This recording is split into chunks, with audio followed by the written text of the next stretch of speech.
This week, you are, of course, in the middle of the Red Zone Christmas Bowltacular. I'm starting it off this week by talking high-low on some of the coaches, who I think really needs to be out of there. Let's be honest, it's a question's on a lot of people's minds right now.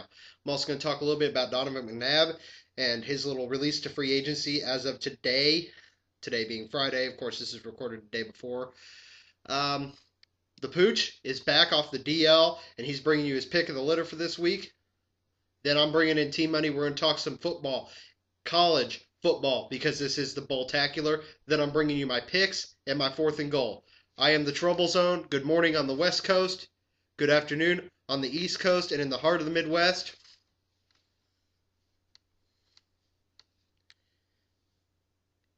You're in the Red Zone Christmas Bowltacular.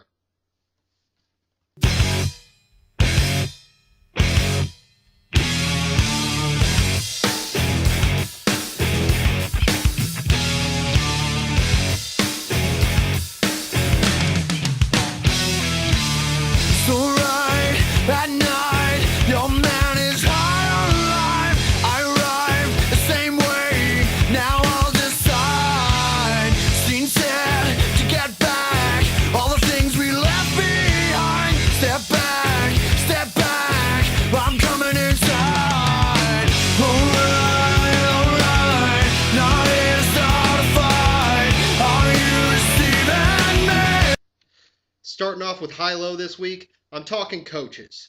Who I'm high on, who I'm low on. And who I'm high on is actually probably going to surprise most of you. The first one, of course, no surprise whatsoever, Bill Belichick. Look, I hate the Patriots. I make fun of Tom Brady on a daily basis. But I'm not going to throw up the Brady alert on this one. I'm going to be talking Patriots here for a second. But let's be honest. Even though I hate, I give respect. And Bill Belichick is probably the best coach of this generation. No doubt in my mind, I'm extremely high on the hoodie. Another one I'm high on, Mike McCarthy. Undefeated. Do I need to say anything more than that? The Green Bay Packers are undefeated. Yeah, sure, he's probably got the best quarterback in the NFL today in Aaron Rodgers. He's got easily the best team in the NFL right now. They're undefeated in the Green Bay Packers. Mike McCarthy, very, very huge high on. And somebody that I can't really say I'm high on him, but I'm higher than a lot of other people are. And, well, let's be honest, it's Andy Reid. Look, Philadelphia is bad. They're not just a disappointment, they're a joke. But getting rid of Andy Reid, like all the classless Philly fans are sitting there chanting, fire Andy Reid, fire Andy, fire Andy, whatever. The only guy who can take the pieces of that team and put them back together for next season and try to make a run is Andy Reid. He is forced to play the hand that he's dealt, folks. He has no control over who's drafted at this point. It's all in the general manager.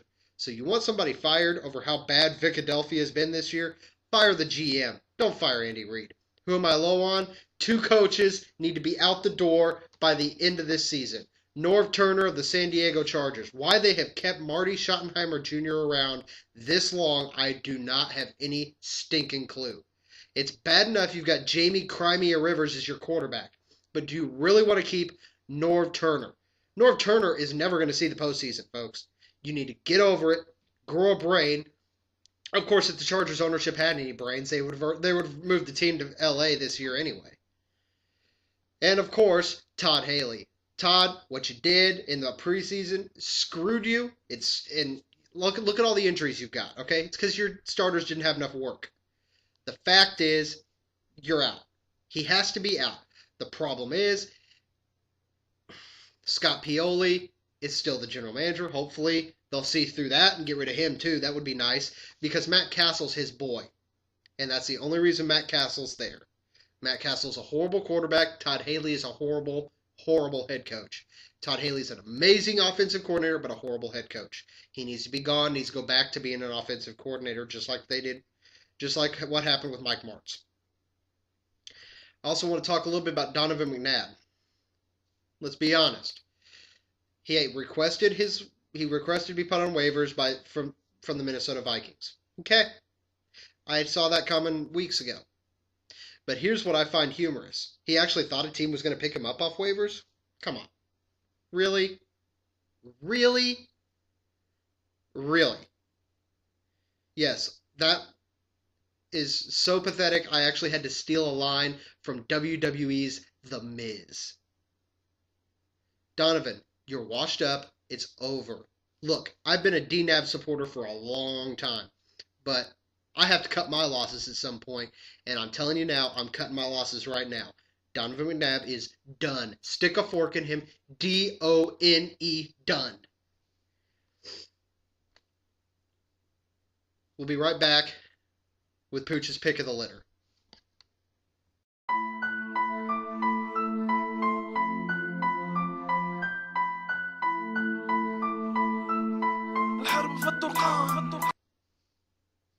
Welcome back to the Christmas Bowltacular.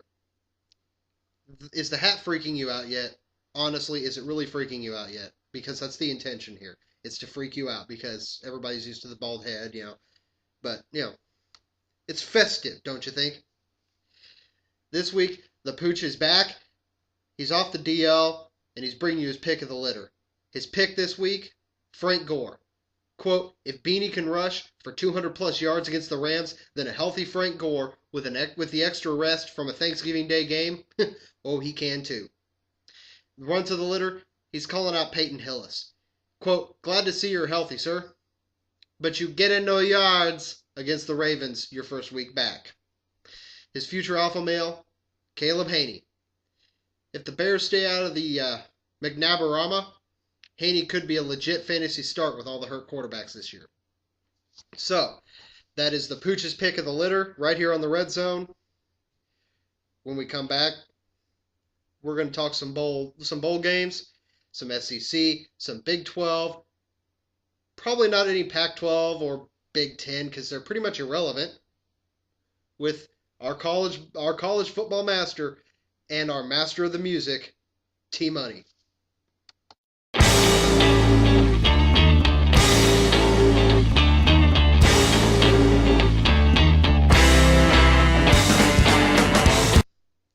All right, welcome back to the Red Zone Christmas Bowltacular. Next to me, as always, when we talk college football, is T-Money. Now, T-Money, why don't you recap for us the current state as far as what you see as far as the BCS right now? Well, first of all, full disclosure, I'm all about the Georgia teams. I'm an Atlanta Falcon fan. Love the Georgia Bulldogs. Last time you had me here, it was the beginning of the college football season, and I predicted, it's on the video, you can go back and look, I said LSU is going to go undefeated, and they're going to win the BCS championship. And they are going to go undefeated, and they are going to win the BCS championship. But that's only because of the way the BCS system is set up right now. And what I'm getting at on that is, already they're talking about Alabama and LSU, no matter what, that's number one, number two. That's who's going to play in the BCS championship. And it's not, and I'm going to say this as a SEC fan, yes, it is the toughest conference, but it is not right for a team. Alabama did not even win their division. If you do not win your division, they're not even playing in the SEC championship. They should not go to the BCS championship. I feel that why even have a championship? Georgia is playing in the SEC championship. If they beat LSU, you're still going to have LSU and Alabama play in the BCS championship. That's not right. I think Alabama should, even from right now looking at it, they should not play in the BCS championship. And I'm going to go out. I don't like Virginia Tech. I'm not a fan of Virginia Tech, but in my opinion, them or Oklahoma State should be playing LSU. And if LSU was to lose to Georgia tomorrow, by the way, I'll be watching it. And I do think Georgia is going to surprise everybody. That's my surprise prediction. I think they are going to win. They're going to beat LSU. But if that were to happen, LSU should drop to number 2. Of course, I think they should still play in the BCS championship, but Alabama should not be there. They get to sit on the sideline and watch LSU have to play in the championship, and no matter what they're in there, that's not right. Oklahoma State or Virginia Tech should be playing LSU. They need a playoff system. Well, and it's almost unheard of for two teams from the same conference to play each other in the BCS championship game.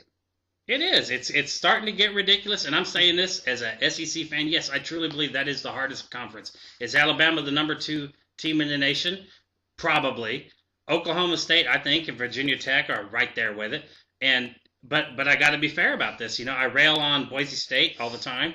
Their fans complain about them with all their wins. How they don't. Well, We got to be. If they played a tough schedule, they'd have something to gripe about. Well, that's the whole thing. But once again, we got to say about Houston. Yes, they play an easy schedule, but they are undefeated. And if you're undefeated, you should still have a chance in a playoff system of some type to at least they can't do any better. They won all their games, so they ought to be able to play and work toward. Yes, they have an easy schedule. I agree with that.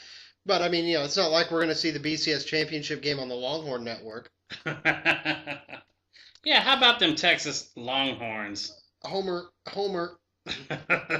Yeah, I think it was pretty fitting that Texas, who literally has, through their own greed, has engineered the demise of the Big 12. I agree. Pushing Nebraska out, and Colorado, but who cares? What'd they do? Go to the Mountain West or something? Yeah. Loses in grand fashion a few weeks ago. By the way, real quick on Colorado, I'm still mad that they made Georgia Tech share the title with them in '91. Yeah. I think it was that was wrong. Yeah, but go ahead. The Texas Longhorns, who got beaten in grandiose fashion. I mean, I would say that it was akin to a good old-fashioned SEC whooping. Yeah, by it was fitting. Next year's entrant into the SEC East, the Missouri Tigers. So, Longhorn fans, stick that in your pipe and smoke it. I also agree with T-Money that the OSU Cowboys are going to beat the Sooners tomorrow. I think so. You had said earlier before we went on the air. I just don't think the Sooners have anything for them. Now, one thing that we actually have to look at next year is the powerhouse returning in the Pac-12. The 5-year suspension of USC will be up. And right. So, again, we will see, a SEC team take USC and go, And another thing I wanted you to comment on as an SEC fanatic is Urban Meyer to Ohio State. I didn't see that coming, but to be honest, that's a betrayal, isn't it? I think Ohio State, they know who their daddy is. Mm-hmm. That's the SEC. And they know, they are big football fans in Ohio State, but they're not the SEC. So if you can't beat them, join them kind of thing. I think they had to. They had to hire one of the little sisters of the poor. Yeah, that's what they had to do. They had to get one of those SEC coaches. Yeah, one of those little sisters of the poor to come in and coach their franchise. Oh, I love it every time Ohio State loses. Oh, it's so nice. In fact, I really like it when an SEC team goes to the BCS championship, and I wish they played Ohio State every time. Well, it would be it's already guaranteed that the SEC wins. Before we let you go, give us a little bit on your Falcons, or as I prefer to call them this season, the Falcons. They're doing pretty good right now. They're hanging in there. The only thing they're in a tough conference pretty much. I mean, I know Carolina's record. They're a better team than their record shows. Oh, without a doubt. And I think the same about Tampa Bay. But Atlanta's the Saints. They got to find a way to beat the Saints out. And the Saints are strong. The Saints got their number. There's just nothing that Matty Twice can do. They do, but the thing is, they have been beaten Atlanta. I think I know they beat them the game before the playoffs last year, and I think they've already beat them once, and they got another one.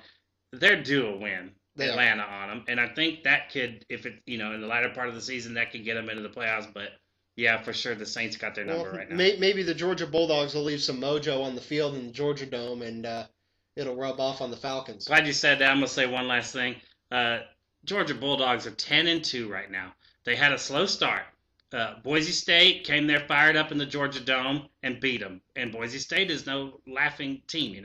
They're good enough to beat any team once on any given day. I'm not going to say if they were in the SEC. They're the greatest team with the easiest schedule. That's true. They lost their first two. Barely. They lost to South Carolina in overtime. But they have won 10 straight. Something should be said for that. Mm-hmm. And they're going to play the number one team, which LSU is the number one team in the nation right now, in the SEC championship. And if they win that should mean something. And the odds are, field-wise, are definitely in the Georgia Bulldogs' favor. That's right. It's home field advantage. Yep. They're playing in Atlanta. It's That's probably, I don't care who plays LSU in the national championship game. The SEC championship game is going to be the game of the season. My prediction, and I'm watching it tomorrow, and you can tell me if I'm wrong. Georgia wins by touchdown.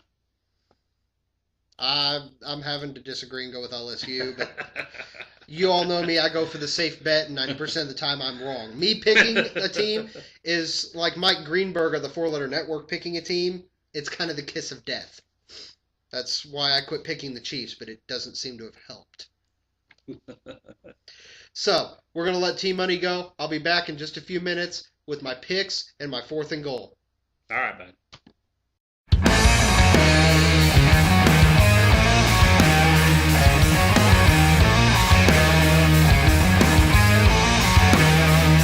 It's time for my picks. Let's see if Bowltacular can bring some good picks this week. Taking the Raiders over the Fish. Let's be honest, Miami, not that great right now. They're improving, but it's too little too late. Their coach is probably going to be fired at the end of the season. Their owner didn't want to keep him this season anyway. Raiders are going to win this one. I'm taking the Broncos over the Vikings. Let's be honest, I don't like the Broncos. They're a division rival, and I kind of promised a couple weeks ago I wouldn't say anything bad about their quarterback. But I don't think the Vikings are good enough to beat them. Taking the Bears over the Chiefs. Let's be honest, if Tyler Palko is playing again, we saw how well he did last week against the Steelers. He's not that great, and I think the Bears are just going to make his life a living hell. Taking the Bills over the Titans. Tennessee is so hit and miss, and I really think the Bills are due for a dominant performance, and I think it's going to be at the expense of Hasselbeck and the Titans. Much to Team Money's chagrin, I am taking the Texans over the Falcons. Look, Houston is the best team, one of the best teams out there right now. And Atlanta's got too many holes. They've got too many problems to really come up against a powerhouse like the Houston Texans. I think the Houston Texans are going to come in just like the Saints have done to them. I'm taking the Patriots over the Indianapolis Dolts. That is a mega lock. Look, it's a done deal, folks. We know the Indianapolis Dolts are going to go 0-16. It's done. They're going to draft Andrew Luck, and Peyton Manning's going to be out of a job next year. That's just the way I see it. I'm taking the Steelers at home over the Bungles. Like I keep saying, the Bungles are an underrated team. They're better than their record shows, but it's the Steelers, and they're going to be coming off a high of an easy win over Kansas City last week. Well, I'm taking this one. Most people would consider an upset because of how much I've railed on them so far this season, but I am taking the Jets over the Skins. Let's be honest, I hate Mike Shanahan. I hate the fact that he breathes the same oxygen, steps on the same national ground that I do. And I think that this is the win that the Jets need. Taking the Bucks over the Carolina Panthers. Look, I'm all about camera time, but it ain't going to be camera time against the Bucks. Taking the Ravens over the Browns. It's kind of a thing there. Of course, I say that, but the Ravens are so inconsistent here lately, you never know. Taking the Cowboys over the Desert Rats. Dallas might as well throw in their second string, send Romo and first string home to kick back and relax and drink a few beers. Taking Frisco over the Rams. Another easy one. And that's another lock. The Rams are horrible. They really are. And Frisco's dominant. I mean, this is an NFC West divisional matchup, and it's just not going to be pretty. Taking the Packers over the Giants. Look, Packers are going to go 16-0, folks. I know people hate to hear that. I don't like to say it, but all odds point to the fact the Green Bay Packers are going to go 0-16. Taking the Saints over the Jags.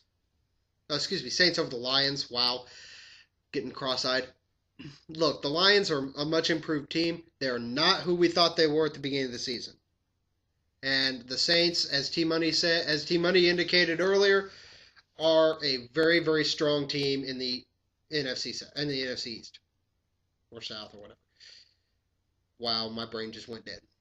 Go ahead and throw up the mental train derailment graphic. Thank you. But I am taking the Saints over the Lions. Next, on Monday Night Football, look, Norv Turner sucks. Norv Turner is possibly the worst head coach I've ever seen. I put him worse than Wade Phillips in Dallas. So I'm taking the Jags over the Chargers. You know, Jamie can go cry me a rivers over it all she wants, but she keeps throwing interceptions and keeps having fumbles. That's on Monday Night Football. On Thursday Night Football on the NFL Network, I had taken the Steelers over the Browns. It's not a lock. If the Steelers keep up the momentum, this should be an easy win for them. This week's 4th and goal. Many of you noticed that last week I double posted my show. One went to blip.tv, the other one went to YouTube. I'm kind of having a competition. Who can put out the most? Well, Blip TV, you got slaughtered. You got slaughtered by YouTube worse than a Mighty Mites Pee Wee football team would against the Green Bay Packers. You don't advertise, you don't do anything. YouTube, blew you out of the water. Put up more for last week's 10-minute holiday show, holiday shortened show on YouTube than Blip TV has put up all this season combined. So I'd say the move to YouTube is pretty much a done deal. Also, I want to talk a little bit about the Zony Awards. Zony Awards, for those of you who are just kind of getting into the zone, is an annual thing I do every year right after New Year's. It's a special edition of the Zone, of the Red Zone, and I give out awards. Some good, some bad, some hilarious. The most popular last year was the Crybaby of the Year, which was given to Vince Young. Coming with Crybaby of the Year, he also got his own alert. Cue that up.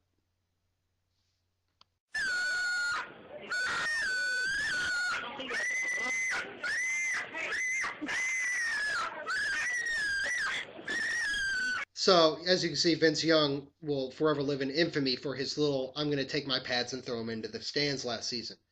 This week's categories, which will be up on the Facebook page for the Trubl Zone and for the Pigeon Toe later tonight. I'm speaking in the terms that you're watching it, the terms that I'm recording this. It'll be up late Saturday evening. Will be leader of the year, which is a competition between coaches and managers, and MVP of the year, which pits all the MVPs of the various leagues against each other.